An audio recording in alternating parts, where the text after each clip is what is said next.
started, of course, I didn't know about it. I found out about the monkeys through a friend who lived in Miami, and I came out and found them. And in my research, trying to figure out how do monkeys from Africa end up here in Dania Beach, it turns out that it's a well-known secret, I think, throughout Florida. However, the locals in Dania Beach knew about it. So it's always like a 50-50 when I bring up the monkeys. Sometimes people know about it and sometimes people don't.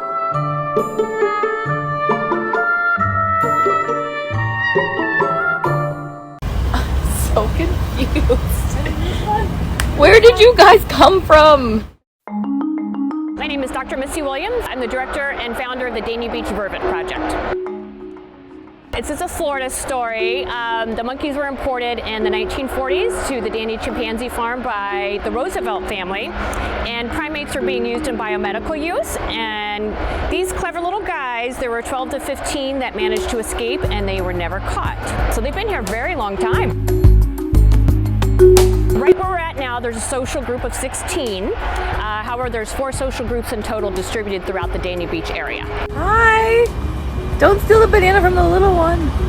Historically, they've been fed by people, so they're really comfortable being around people, and they've learned to associate urban areas with people because they know people equal food. However, because they do come out into the urban spots, they can get electrocuted, they've been hit by cars, and then sadly, sometimes people even try to take them for the pet trade.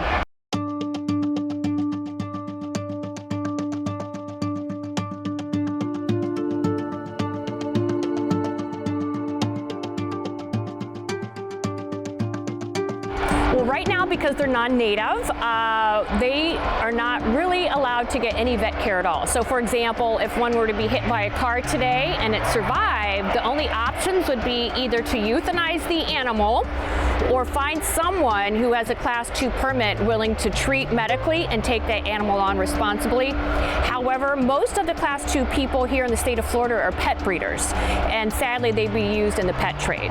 For example, one of my juveniles was injured my very first summer out, and I called in a panic to the wildlife center. I said, oh my goodness, one of the monkeys is injured, and I was told, well, we can't help them, they're non-native, there's nothing we can do.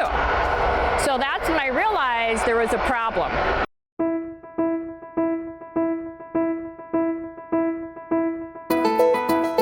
The idea is to turn this space in here that you see behind me with the pine trees. We're going to build a large enclosure for the social group that you guys just saw. And then throughout the rest of the 3.5 acres, we're going to design a sky trail system so they can walk safely through the mangrove, still access the natural space, but they won't be exposed to people. And we don't have to worry about them being hit, electrocuted, or taken for the pet trade. They would be able to get vet care, proper nutrition, and be able to live safely the rest of their natural life. I think there's a small minority of people who don't want the animals to go into sanctuary because they will have to be sterilized, and I think that is the controversial aspect of it. But when you go into sanctuary, the idea is not to let wild animals breed in captivity. And so, for example, if they were having offspring, where would they go? Because they are considered least concerned by the IUCN. We can't get any zoos to take them, and any reputable sanctuaries won't take them as well. So there really is no place to send vervet monkeys if we needed to.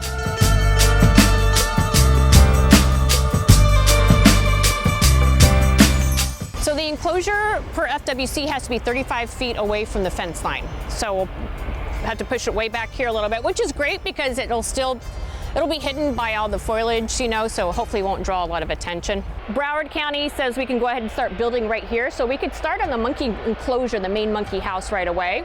So we expect to kick off with some big fundraisers, and we're hoping to get people to donate their time, materials, and labor. That would be absolutely amazing.